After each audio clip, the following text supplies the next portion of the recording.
Good day, ladies and gentlemen. Thank you so much for joining us in our conversation as we look at the political situation in our country and how we need to respond to the same rightly. Things are looking upside down from different angles, but there is always the right side when we must ensure that our decisions are not built on assumptions but on credible facts. Our brother is in studio to help us in the conversation. How are you today? I'm good. Ehe. Yeah. Long time no seen. Where have you been? Long time Nairobi iko na maneno mingi. Ehe. Yeah. So, majina yako kamili na shughuli ya maisha yako. Okay, my name's Eric Ayaga. I'm born in Siaya County. I come from Siaya County, but probably I was born in Mombasa, County 001. Okay. So I'm a Kenyan halisi, Kenya kamili. So I'm Kenya diverse from the tail end of Kenya to almost the other side of country. Okay. Siasa inakaje? Ukiangalia, just maybe I bring in the angle of the polling, what are they called? Opinion polls.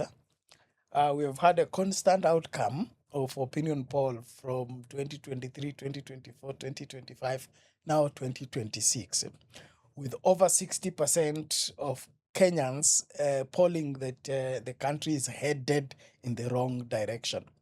And 60% constantly for 3 years, that should be speaking volumes. How do you read this? Are Kenyans being oversensitive or is the reality? Thank you. Number one, I think it is the reality. Number one, it is the reality. Because, if economy is doing well, we don't need a prophet from heaven to come and tell us, or somebody from State House to come and explain for us what is going on. It is the people from down.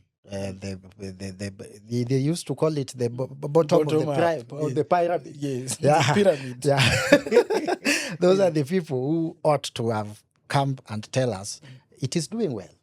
But if they are the one that are saying it is not doing well, then the opinion polls are not far from the truth. Okay. Number two, again, the reality of Kenya. Kenya, we have too much political space, and I think it is not by accident. It is something that is fought for, and anybody who is thinking it is Kenyans are oversensitive about such matters should go back to 1982. We are in 2026. Yeah. So you say we're having too much political space. Yeah, it is good. That too much, is it on the positive side or on the negative side? It is, everything has positive side and negative side, everything. But I think for Kenya now, we must lead from the front, even in Africa. If you have a discussion with the other countries, like in Uganda, there is terrible things that are happening there. I had a three big media houses were locked down, not by the communication authority, but by the military themselves, when the constitution is saying contrary.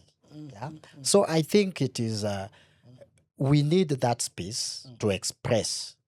And in Kenya, I think it is something you cannot take away from us, because it is something that was fought for.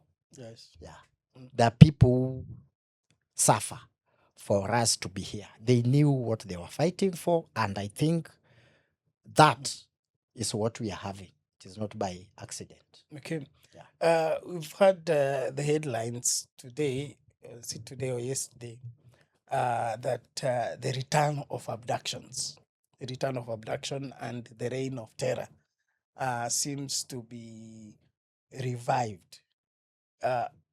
What do you make of that? And in view of, do you think the William Ruto administration still believes that they can scare Kenyans from expressing their political views?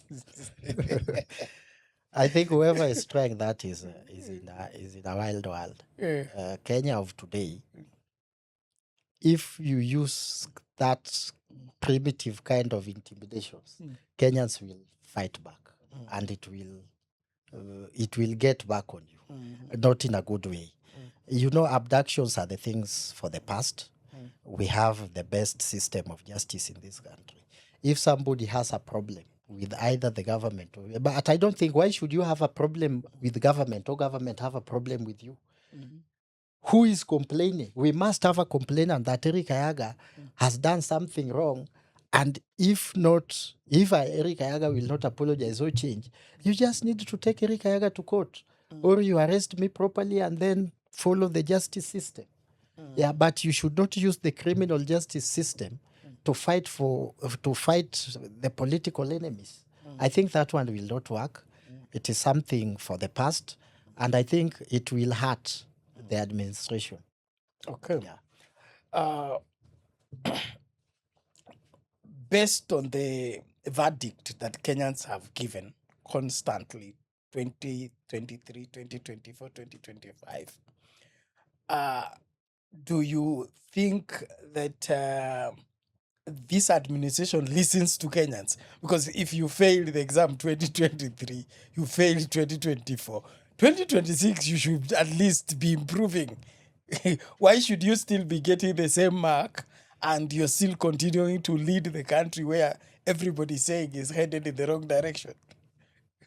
That's why we have our constitution speaks about that after every 5 years.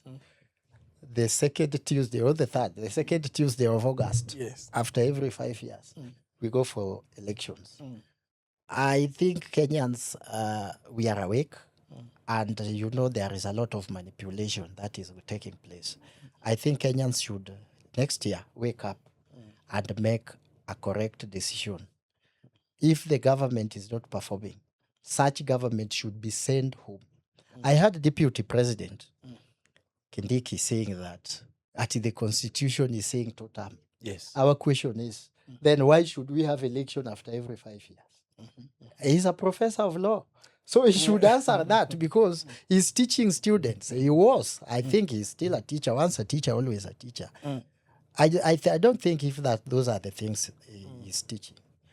He should tell us that if constitution is saying it is 2 term, then why should we have election? Waste a lot of money, by the way, which is taxpayers' money. Yes. That should take place in other aspects of life. That we are doing election after every 5 years. If he believes so, that constitution gives somebody a 2 term. Once you are elected, you have eligible 10 years of running. Yeah.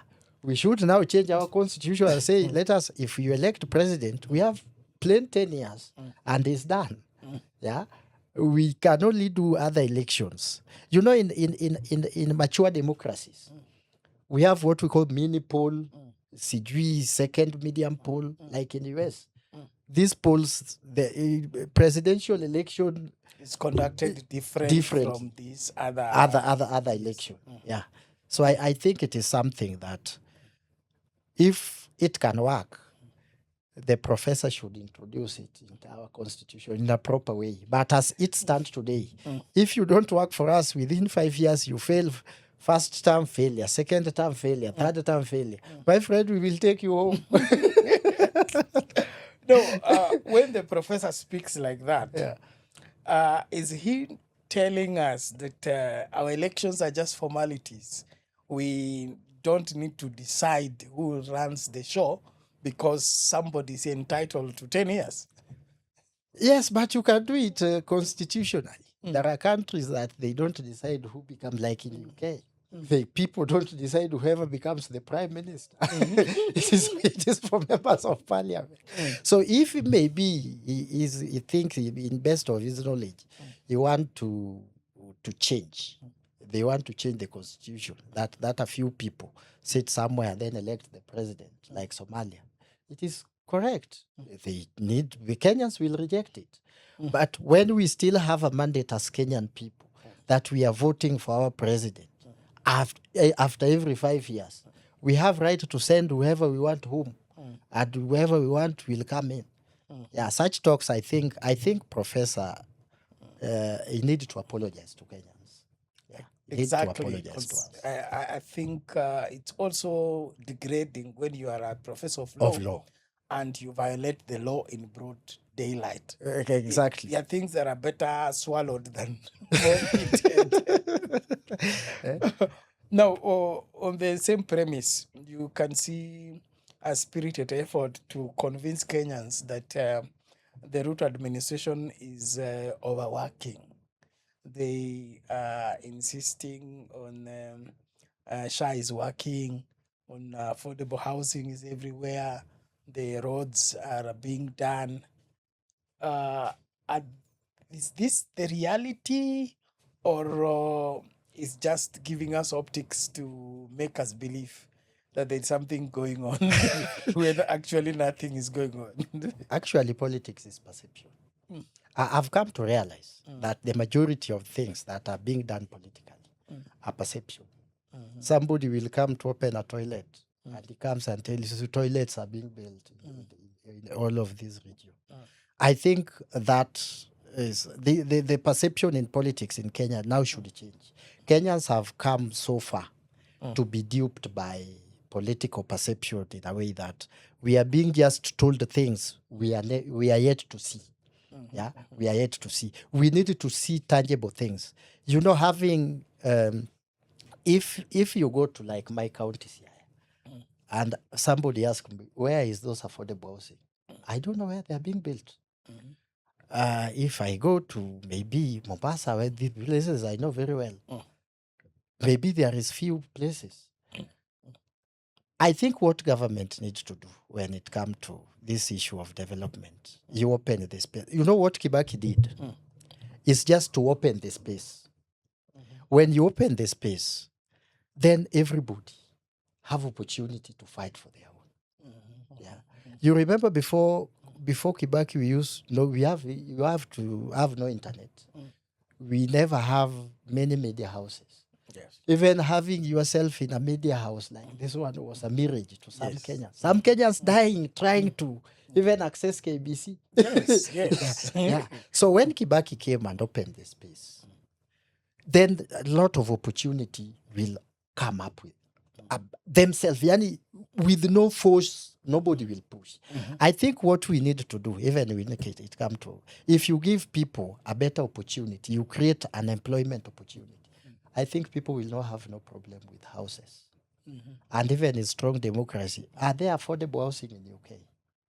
Are they building house for people in the US? But I've not even seen the houses that are built for people, because even this affordable housing scheme seems just to be that, a scheme.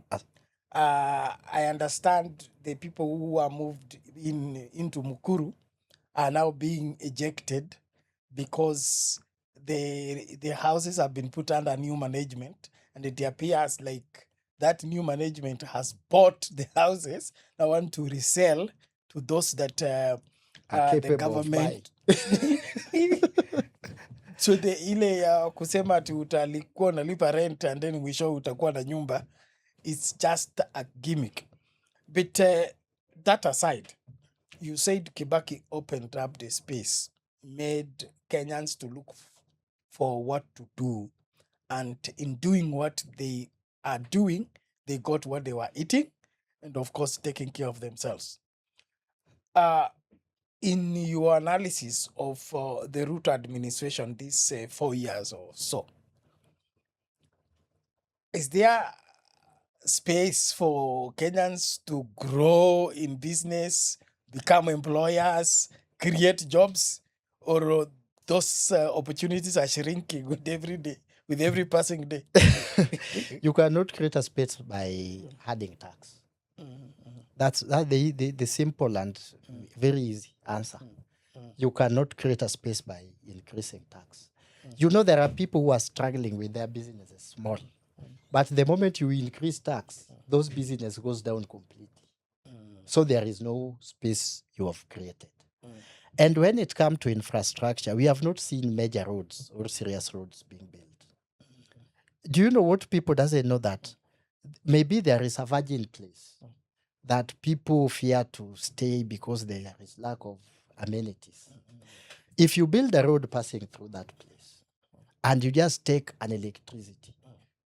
Will houses not come up from that place? And water. Houses will come there automatically. So why are you building in places where they have everything? They have roads. If I would have advised this administration, if you want to build these houses, build them in rural areas, and ensure when you build them, you build a good school. You also build a good road towards that remote area. Then that area, the value of land will come up, and at least the people from that locality can enjoy some relief from the government. But you see, these houses, they are being built in already established areas, towns. Yeah, I think they are not making sense for Kenyans. Number two, our culture. You know, African culture was not considered when talking about the affordable, because I think I'm talking about affordable because the primary development agenda for this administration is affordable house. So affordable house ought to have been something that actually changed life. Number one, in our African culture, we don't stay with our parents. So if I pay for house, where will my kids go? Where? Will they be in the same building? You know?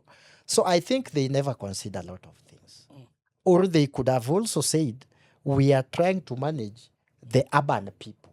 So they concentrate building them in urban areas to target the urban dwellers. And then the people from rural areas will ask you, oh, but what about us?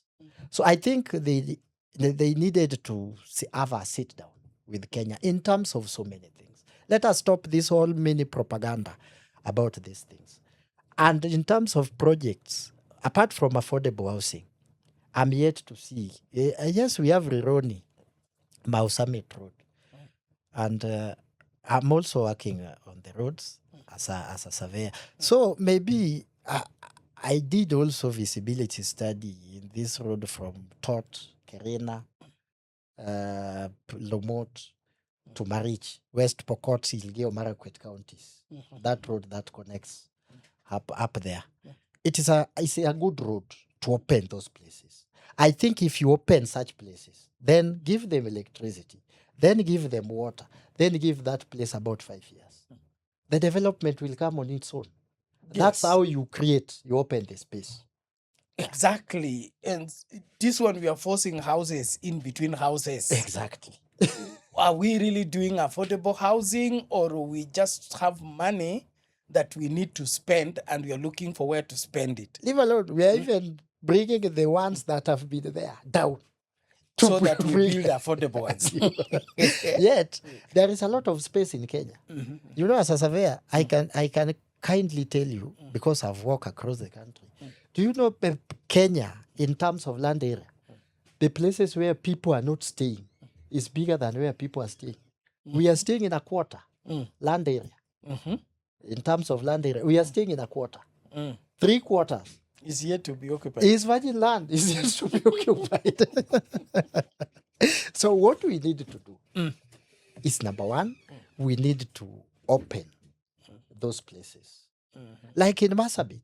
Who tell you Marsabit is not habitable? If people live in Dubai.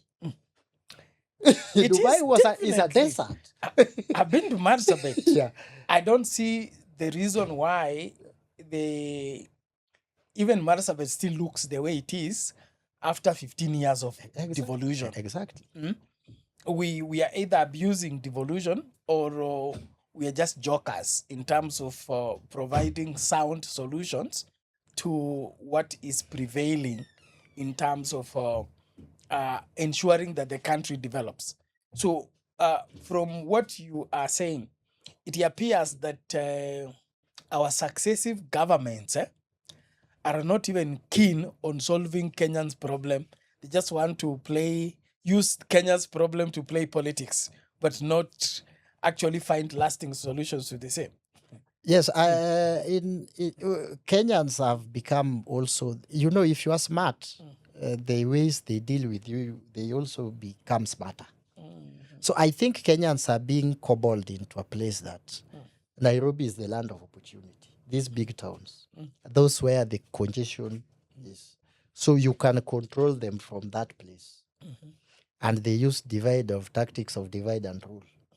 If we can open up counties, like, have you know Kajiado County, the places where the biggest part of Kajiado, nobody stay. It is Amboseli Forest, and those one from the other side, from Dukamoja, going down to Kimana, Senate Kimana, on your way to Loitoktok. There is a very big land there reserved.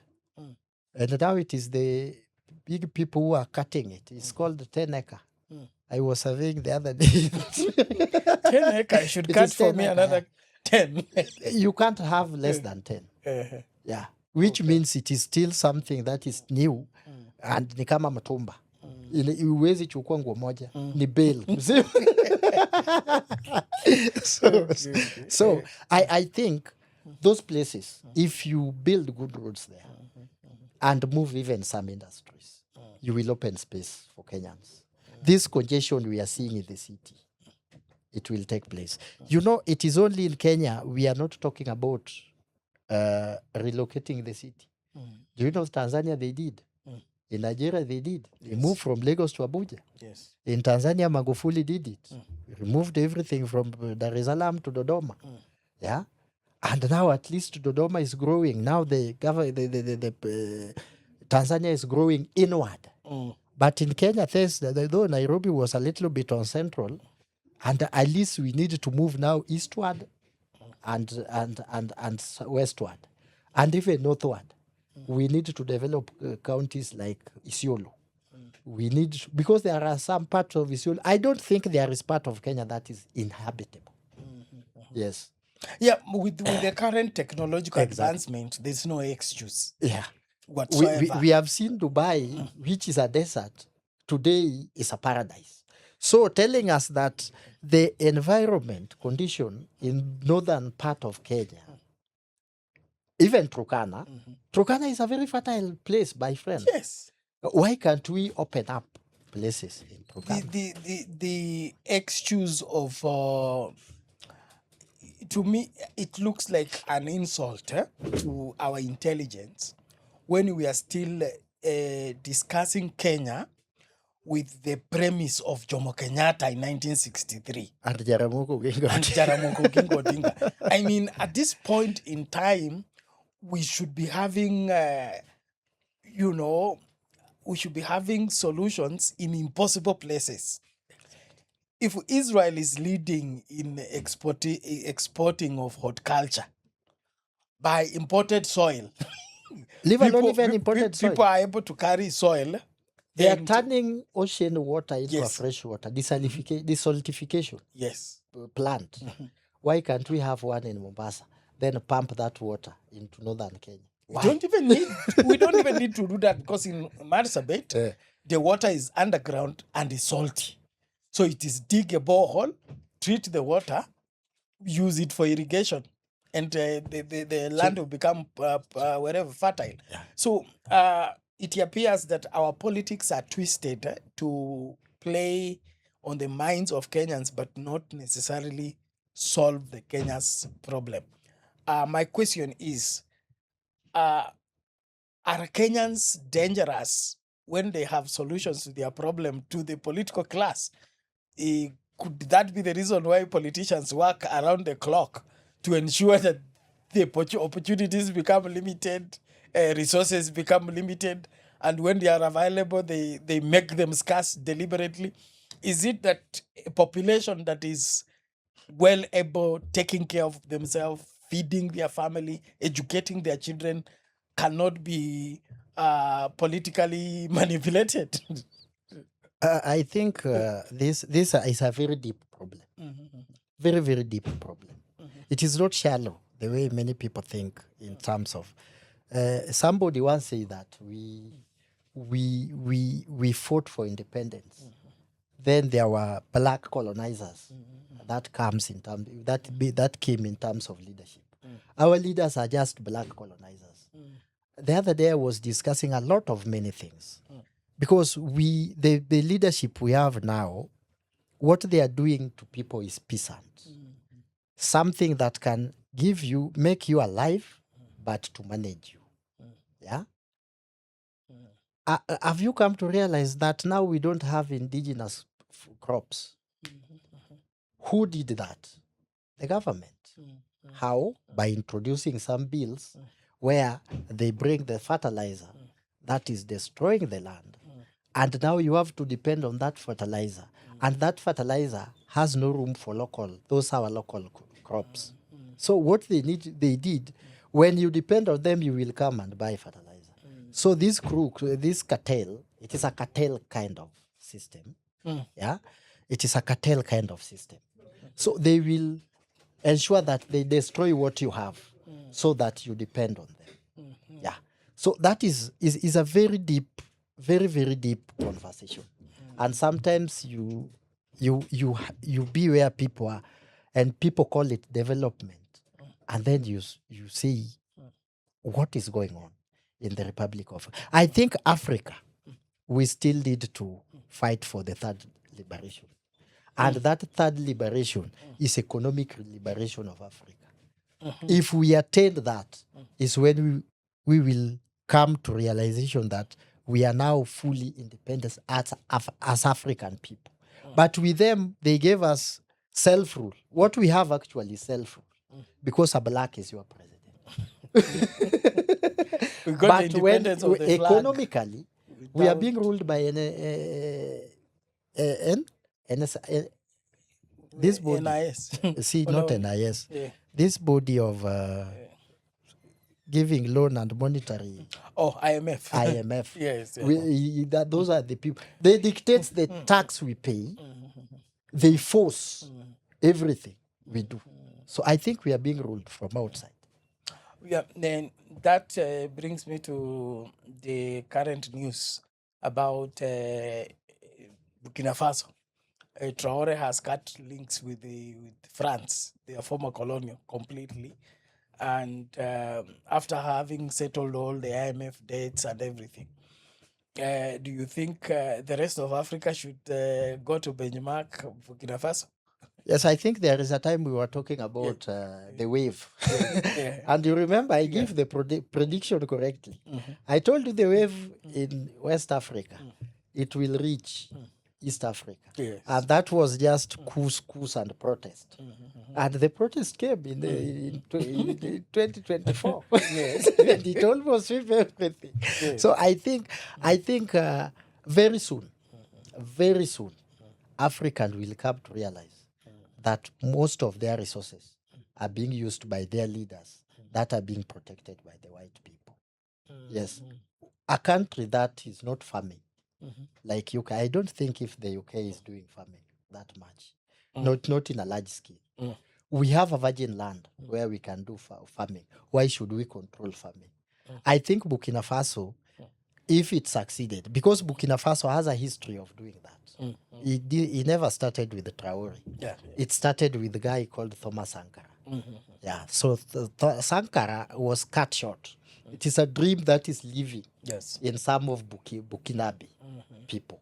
So I think with the time, Africans will realize and wake up and turn against their leaders and start using their resources. Look at a country like Congo.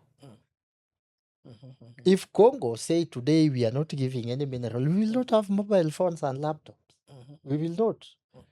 That they have a mineral that is only found in that place. Yeah. And it is not helping the people. Yeah. People are rich like Zuckerberg and the rest. They are very rich, Elon Musk, because of Congo. But go to Congo. The poverty is killing people. Leave alone the hunger is killing people. Leave alone the Ebola.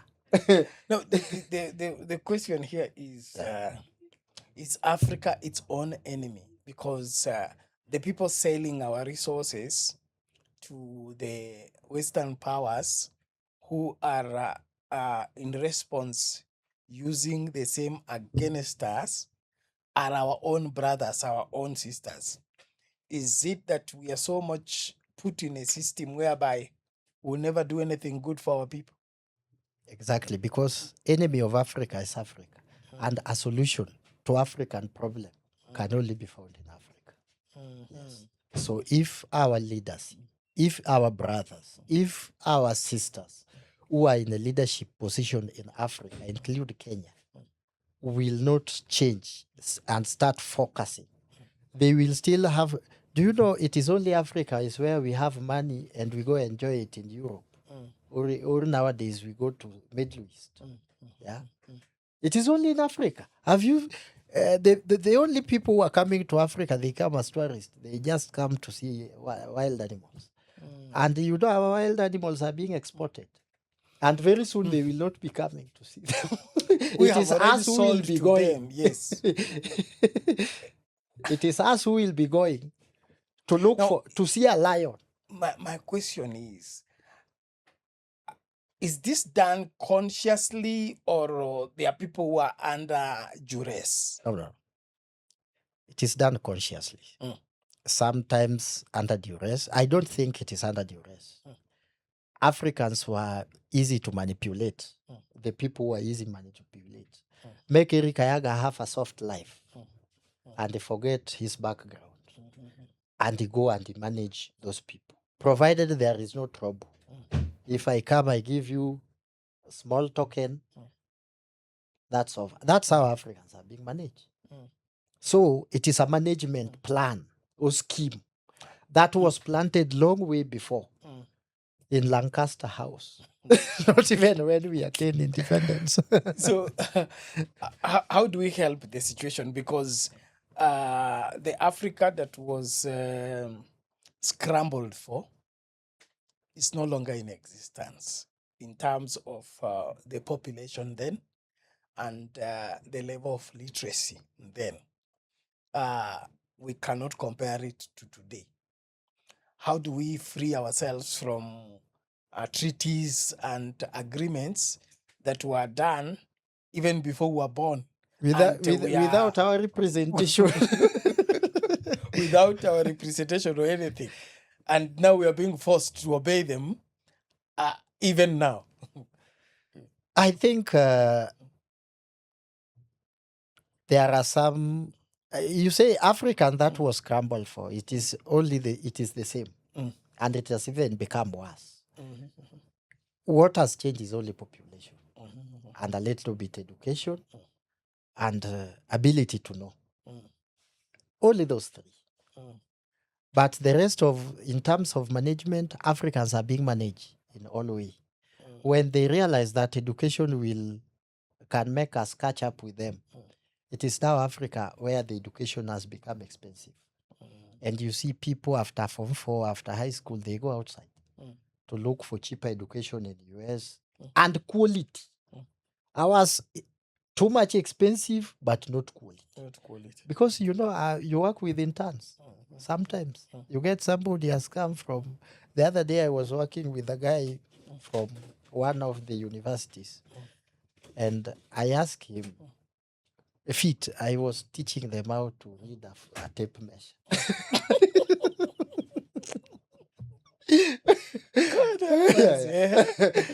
A person who has come from the faculty of engineering have a problem with reading a tape measure. I asked him, I told him, go and measure for me that you are measuring some chain link.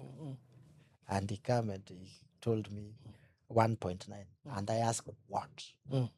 Meters, centimeters, Cockroaches, feet, millimeters. Yes. At 1.9. Which unit? Which unit? Anyway, story for another day. So I think the quality of education we are being given is expensive. It's something that drains your parent, but it will not pay back. So it is an exhaustion that is not going to give you a good profit. Yeah. So I think our leaders need to be like very few. And that's why you can realize that African leader who is ready to work, they don't stay. They don't stay. Where is Thomas Sankara? How did Magufuli end? Any leader. So that tells you that this is a cartel that is controlling us from somewhere. Even in Kenya, our president, he will not just admit the hand that controls the guy is not from Kenya. It is not the people of Kenya.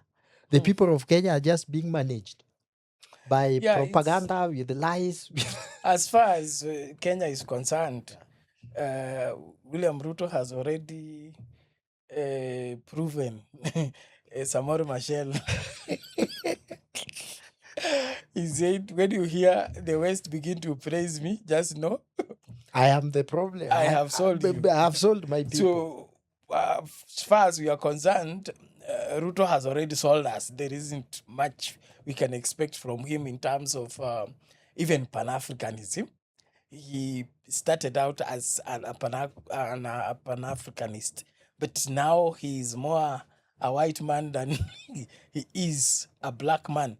And his agenda doesn't look like an African agenda anymore.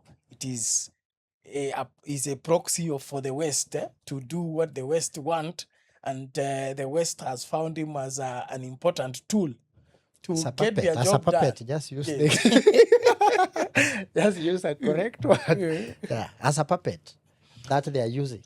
So why will somebody volunteer to be a puppet when he has demanded of his people to safeguard the welfare of his people?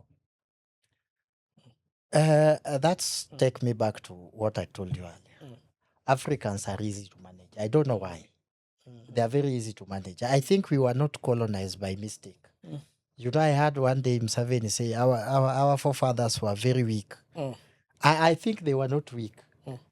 Those people came, they divide and rule them, and when they use their tactics, they easily enter and they take everything. So I think as Africa today and as Kenyans, what we need to focus on is productivity in our country. What we are generating, our product, our minerals should benefit this nation. We should not elect leaders who are dealers, their main target is to go pick money from white, being promised protection. Because you know, these people, they promise you protection. Have you realized that in the very few recent revolution in Africa, to start with Madagascar, when that guy called Rajolina the protest was there, and where did he went? To France. Yes. He went to France. To his boss. to his bosses. Yeah. And even the guy who was removed in Algeria. Yeah. He went to France. Let's get back here. Let's get back here. It's a sad picture, but we believe we will find a lasting solution. Ladies and gentlemen, as you join the conversation, kama kuna swali, weka hapo kwa comments, respond in the subsequent programs. We're here trying to make sense of senseless politics. Back home here, the ODM rankers, what do you make of them? Are they genuine? Is the Oburu faction digging in against the Sifuna and the change of office? How do you read it? Is it anything credible in terms of helping the future of the Kenyan people? In terms of, ODM has been the hope for majority of Kenyans for a long time, over 20 years.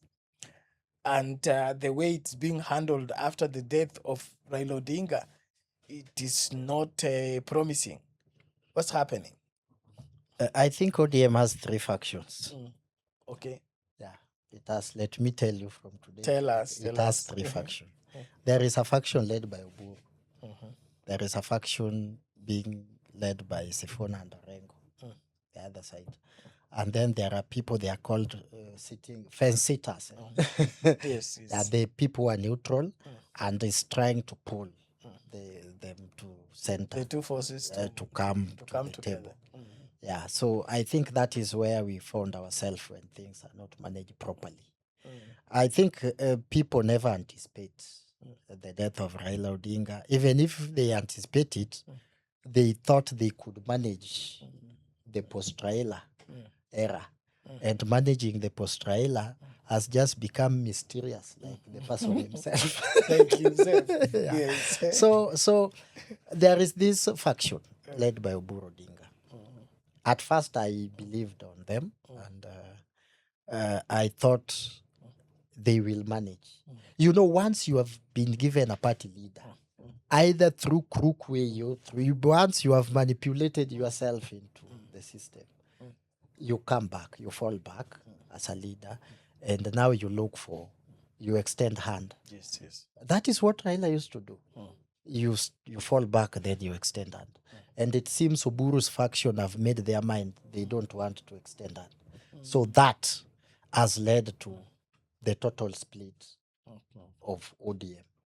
So I don't think there is something called ODM. It is only the name. Okay. So is it that they don't want to extend hand, or there is a force refusing them from extending hand? I don't think that force probably is coming from the state.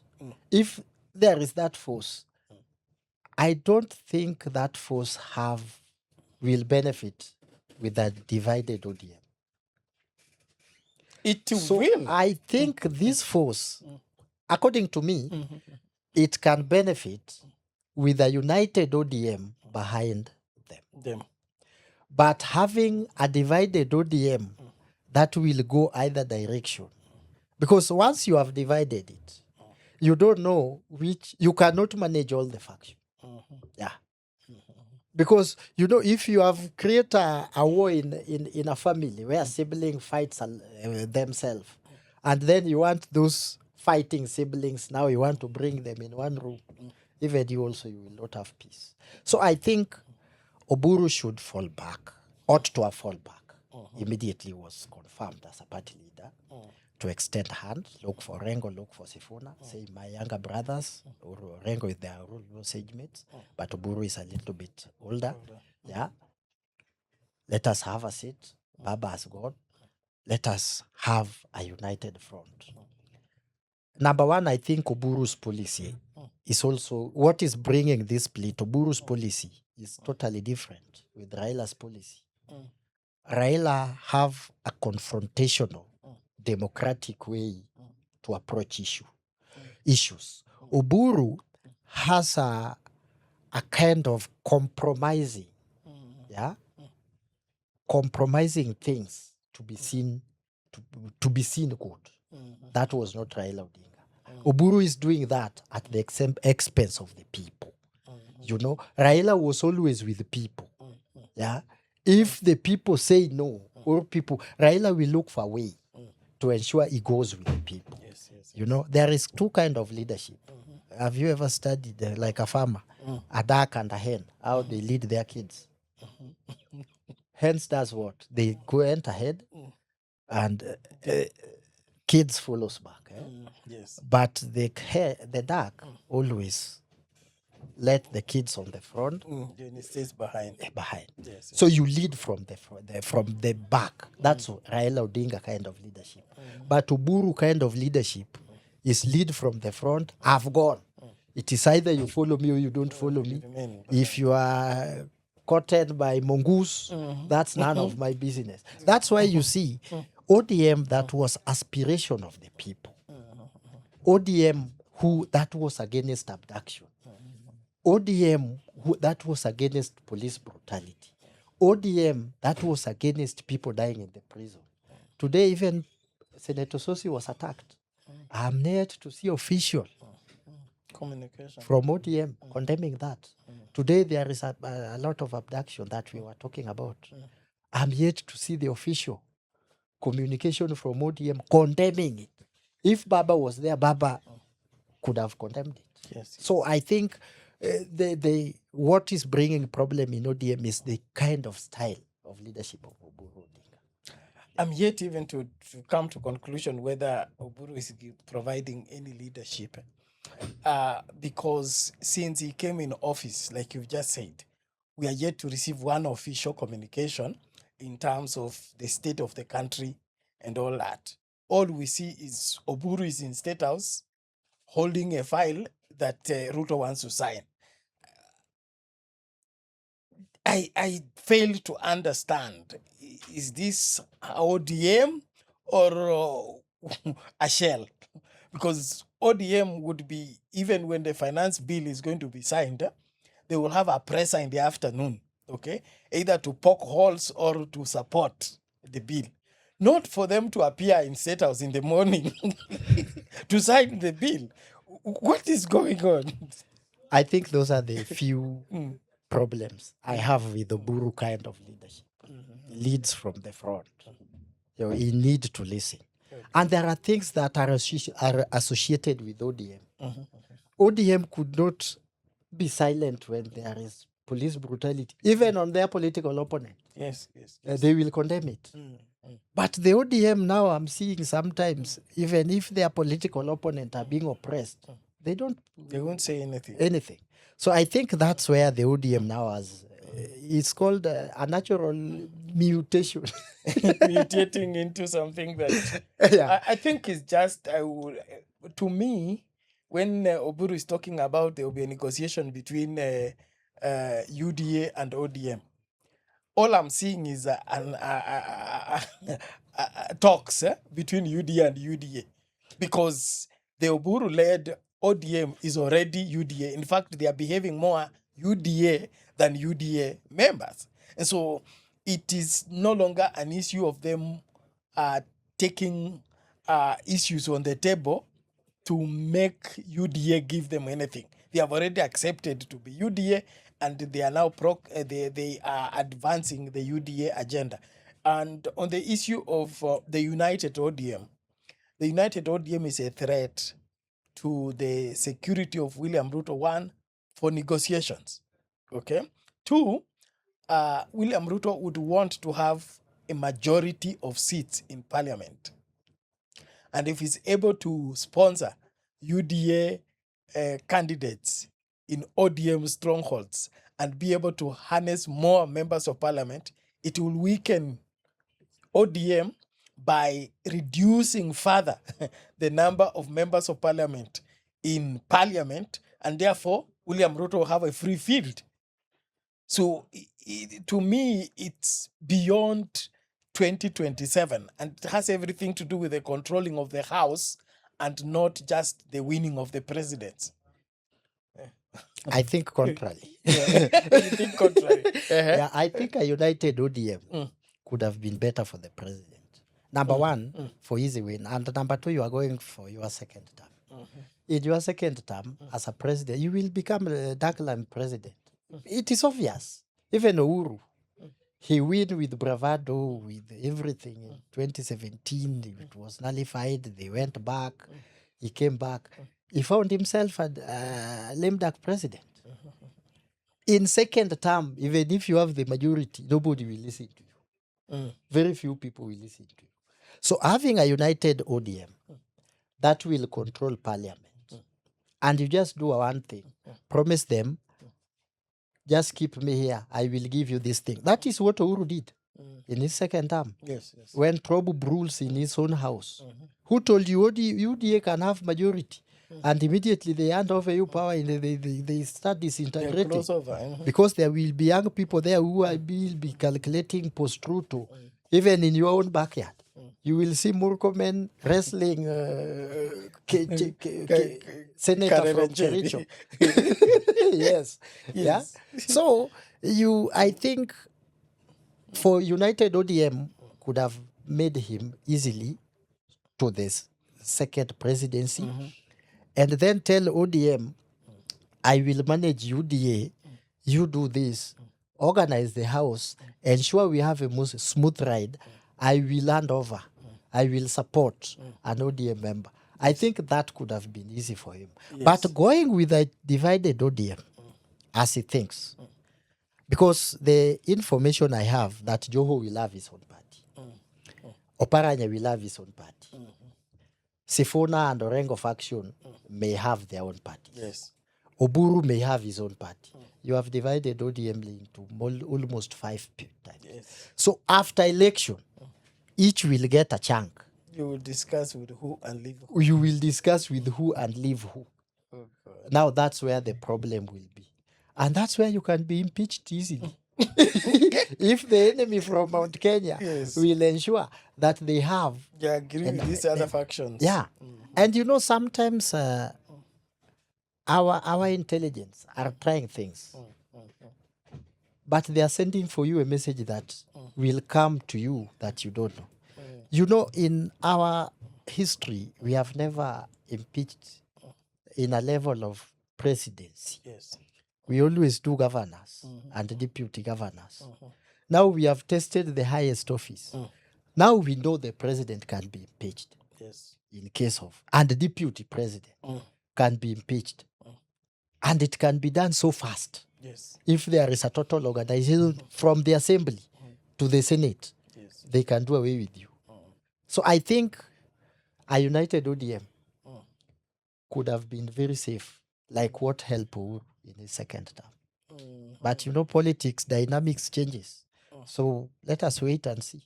Well, William Ruto seems to be know-it-all man. So he has the future in the palm of his hand. He can tell who will die or who will live and who will make it and who will not make it. But now as we close, how do you see the 2027 elections? Are we going to have majority of members of county assembly, members of national assembly, senate winning back their seats, or we'll have a fresh parliament, fresh county assemblies? I don't think so. I don't think so. Majority will go home.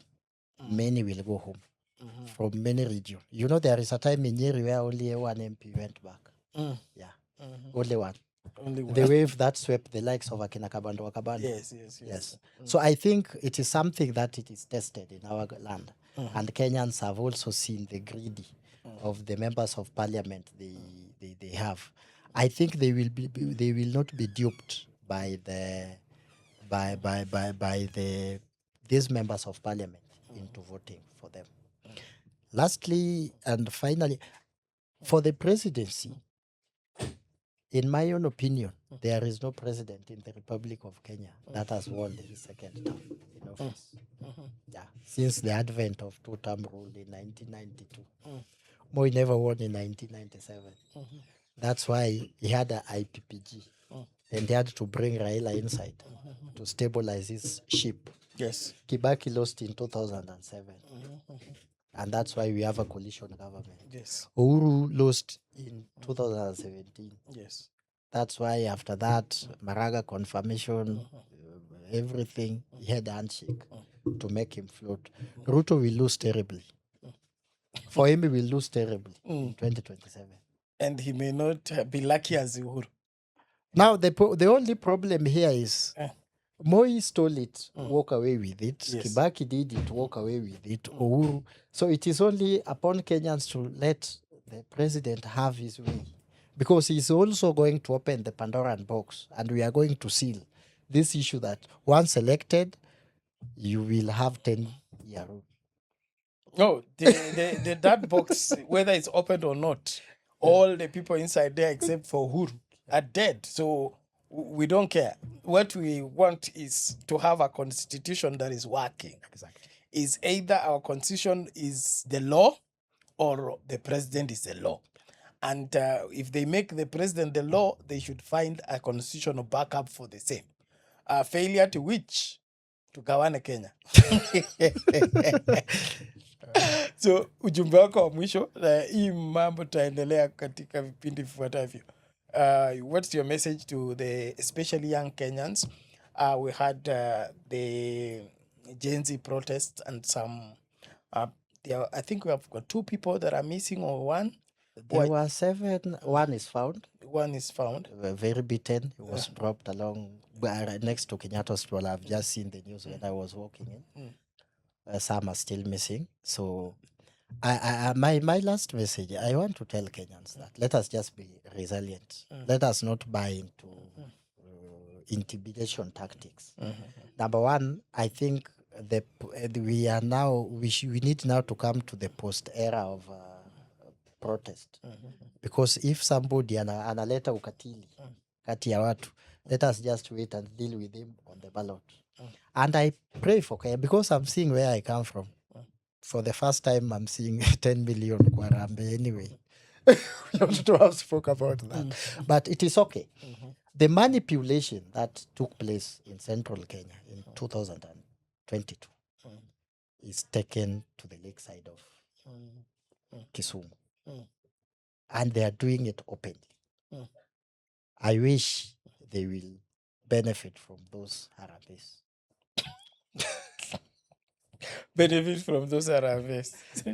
Thank you so much, Mr. Ayaga, for making time to speak to us. We will be having you soon. Come back to continue. Hatujamaliza. Mabibi na mabwana, naomba tumalizie hapo na kuomba tu tafadhali, ukipata hii video share na watu na endelea kutegea papa hapa, kwa sababu mengi mazuri yanakuja kwa kuelewesha mambo na kuhakikisha kwamba hautafanya uamuzi katika uchaguzi bila kujua kwa nini unapigia nani kura na unataka Kenya ikue Kenya ipi. Tukutane tutakapokutana. Asante sana.